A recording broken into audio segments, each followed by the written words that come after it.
এক রৌদ্রোজ্জ্বল বিকেলে দুই ভাই বোনের ধারে একটি খোলা মাঠে আনন্দে খেলছিল। তাদের হাসি বাতাসে ভরে যায় যখন তারা একটি বলকে সামনে পিছনে ফেলে দেয়। হঠাৎ জঙ্গল থেকে একটা খসখসে আওয়াজ এল। তারা প্রতিক্রিয়া জানাতে পারার আগেই একটি মহিমান্বিত বাঘ আবির্ভূত হয়। তার চোখ কৌতূহলে জ্বলজ্বল করে। বাঘ মৃদুস্বরে গর্জন করে। এক ভাই ভয়ে জমে গেল। ভাবতে ভাবতে ছোট ভাই যত দ্রুত সম্ভব দৌড়ে গেল তাদের মা বাবাকে ডাকত। তিনি চিৎকার করে বললেন, শীঘ্র এসো, মাঠে একটা বাঘ আছে। তাদের বাবা মা ঘটনাস্থলে ছুটে আসেন, হৃদয়ে কেঁপে ওঠে।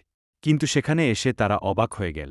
আক্রমণ করার পরিবর্তে বাঘটি তাদের বড় ছেলের সাথে খেলার সাথে বল ব্যাট করছিল, যারা হতবাক হয়ে দাঁড়িয়েছিল। বাঘটিকে হিংস্রের চেয়ে বেশি কৌতুকপূর্ণ বলে মনে হয়েছিল, যেন এটি একটি খেলা। বাঘ খেলা চালিয়ে যাওয়ার সময় বাবা মা সাবধানতার সাথে তাদের বাচ্চাদের দূরে সরিয়ে দিয়েছিল। অবশেষে আগ্রহ হারিয়ে ফেলে এবং বনে ফিরে যায়।